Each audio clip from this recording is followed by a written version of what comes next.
Oi, gente! Vocês já ouviram falar do voo Aloha 243? Esse voo foi realizado pela companhia Aloha, que faria o trecho Hilo-Honolulu. E após uma despressurização explosiva, teve grande parte da sua fuselagem arrancada em voo. Loucura, né? Então, vem com a mamãe que eu vou te contar como tudo aconteceu.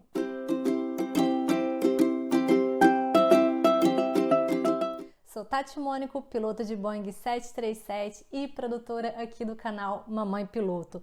Não se inscreveu ainda? Gente, não custa nada para você e isso ajuda muito o canal. Clica aqui embaixo, se inscreva, ativa os sininhos das notificações para você receber mensagem a cada vídeo novo que eu postar e já dê o seu joinha também. No dia 28 de abril de 1988, o Boeing 737-297 que fazia o voo Aloha 243, decolava de Hilo para Honolulu, no Havaí. O Boeing 737 é o jato de passageiros mais popular já produzido, com mais de 10 mil unidades vendidas desde a introdução de sua primeira versão em 1966. O avião em questão, o Boeing 737-297, de prefixo November 737-111, da Aloha Airlines, foi construído em 1969. Era o número 152 da sua linha de montagem e já tinha 19 anos em 1988. Gente, aproveitando aqui, agora você pode se tornar membro do canal e entrar para a comunidade Mamãe Piloto. Isso me ajuda muito a melhorar a estrutura, a qualidade dos vídeos, além de nos aproximar ainda mais. Para se tornar um membro, é só clicar no link Seja Membro, que aparece aqui embaixo, mas se você estiver assistindo esse vídeo pelo celular, o link não vai aparecer aqui, ele vai estar na descrição desse vídeo. É só clicar, escolher o plano e aproveitar os benefícios. Se você puder entrar para a comunidade, ficarei muito grata, mas se não puder, não tem problema. Eu já sou muito feliz de ter você aqui. O avião, que passou a vida inteira fazendo pequenas etapas entre as Ilhas Havaianas, completou 89.860 voos. Na época, apenas um Boeing 737 havia concluído mais. Gente, a pele da fuselagem de qualquer avião é feita de uma colcha de retalhos, de grandes placas de metal.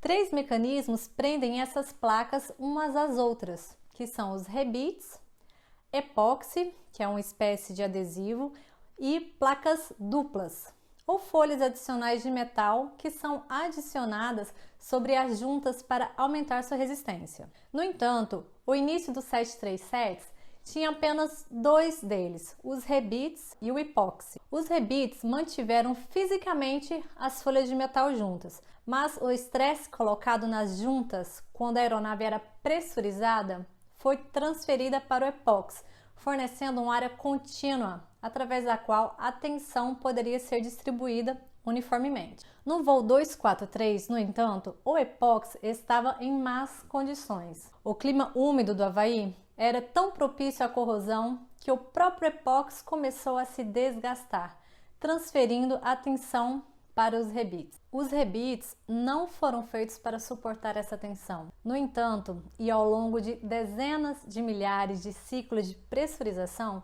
eles começaram a criar pequenas rachaduras de fadiga ao redor dos orifícios dos rebites. A corrosão do epóxi foi tão difundida nesse plano específico que a fuselagem começou a ficar coberta por milhares de rachaduras microscópicas. Tudo estava normal, pois o voo 243, sob o comando do capitão Robert Schorsteimer, eu acho que é assim que fala, e a primeira oficial Madeleine Tompkins, decolou de Hilo em seu voo de 35 minutos para Honolulu. Então, quando o avião subiu 24 mil pés, a fuselagem enfraquecida finalmente cedeu. De acordo com a investigação subsequente, as rachaduras de fadiga logo atrás da porta dianteira se fundiram e causaram uma falha em cascata de mais e mais rachaduras. Tiras de rasgo embutidas na pele da fuselagem foram feitas para confinar qualquer dano a uma área de 10 polegadas quadradas. Mas o número e o tamanho de rachaduras impediram a passagem direto por elas. E em uma fração de segundo, 35 metros quadrados da fuselagem, compreendendo o teto e as paredes da cabine da primeira classe, foram arrancadas do avião,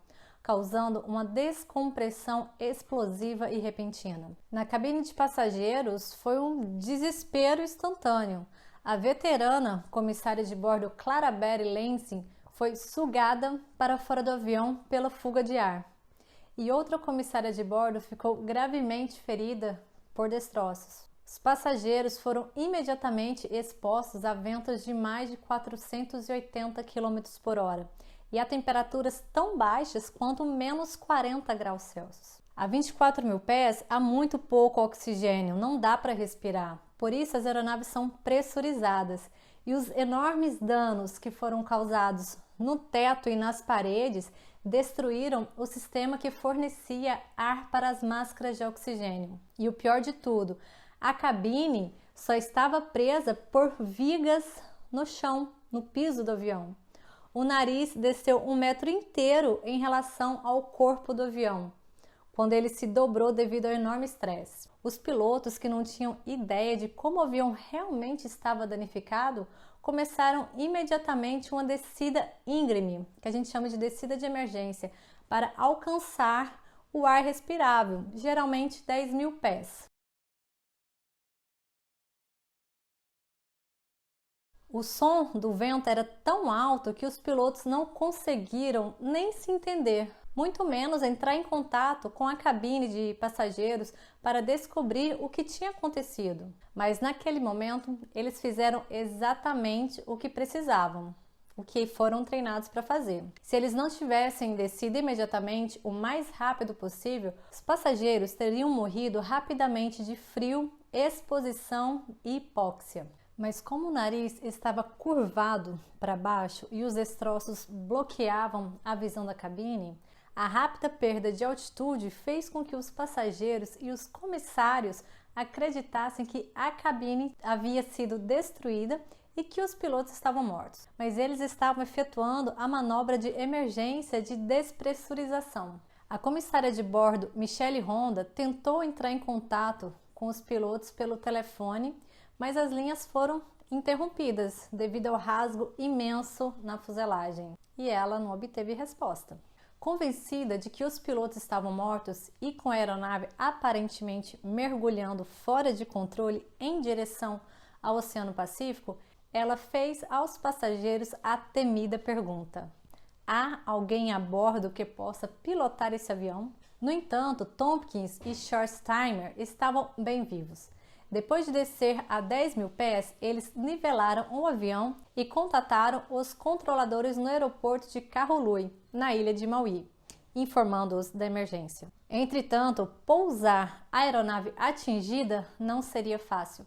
As forças aerodinâmicas que atuam no avião eram difíceis de ser adivinhadas devido à extensão dos danos e havia chance considerável de que ele desintegrasse antes mesmo de chegar à pista. O comandante Schorsteimer também descobriu que era difícil controlar o avião nas baixas velocidades, que são usadas para pousar. Logo em seguida, ao baixar o trem de pouso, a luz do trem de pouso não acendeu. E sem uma engrenagem de nariz, a cabine se quebraria com impacto na pista e os resultados poderiam ser catastróficos. Para os passageiros, a descida em direção a Maui foi um verdadeiro inferno. Todos nas primeiras 5 fileiras estavam completamente expostos ao ar, pendurados a milhares de metros acima do Pacífico, sem teto e sem paredes. Várias pessoas ficaram gravemente feridas, principalmente o terceiro comissário, que estava inconsciente no corredor, coberto de sangue.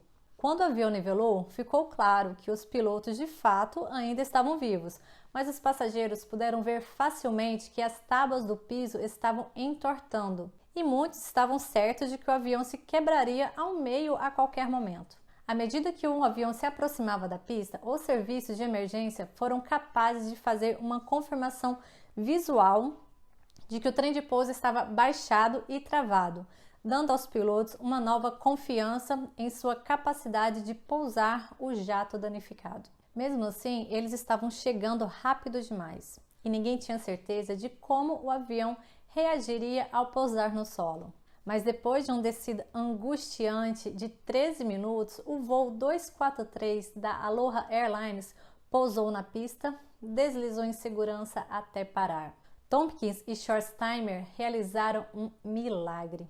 Um erro, uma curva muito difícil e o avião poderia facilmente ter se desintegrado, mas isso não aconteceu. Ao todo, 65 pessoas ficaram feridas, 8 delas gravemente. E o corpo da comissária Lansing nunca foi encontrado. Ela foi a única vítima fatal do acidente. Ainda assim, o grande número de feridos se mostrou problemático na ilha rural de Maui, que tinha apenas 2 ambulâncias. Uma empresa de turismo com sede em Maui foi convidada a contribuir com suas vans e várias delas foram usadas para transportar as vítimas para o principal hospital da ilha. No entanto, apesar da morte de Lansing, o heroísmo dos pilotos ficou imediatamente claro. Nunca antes ninguém pousou um avião tão danificado, e nem ninguém desde então. A questão de ter encontrado tantas rachaduras de fadiga permitiram que os investigadores descobrissem que a companhia aérea estava economizando nas inspeções, conduzindo-as em muito menos tempo do que o recomendado, e geralmente à noite sob luz artificial,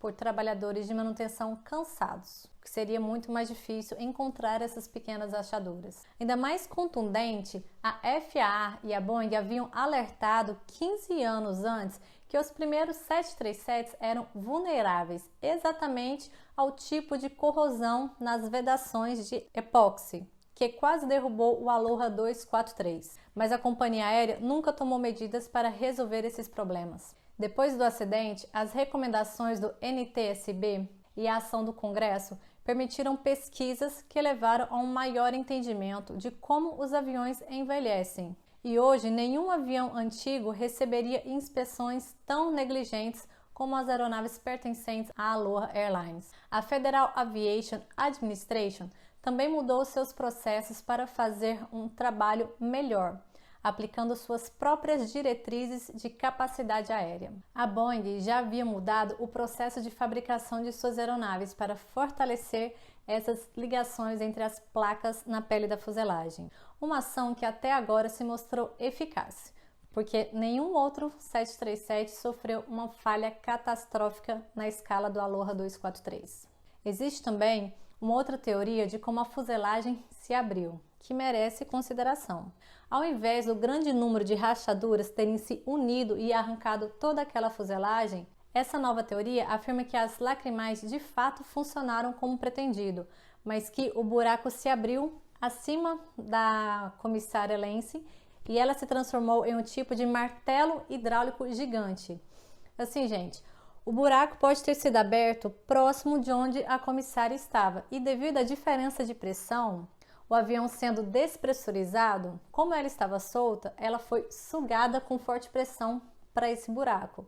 E ela teria ficado presa por um tempo, porque foi até encontrado sangue do lado de fora da fuselagem. E ela teria ficado presa, e essa diferença de pressão fez com que arrancasse o restante da fuselagem. A história do voo 243 também foi tema de um filme feito para a televisão de 1990, chamado Miracle Landing.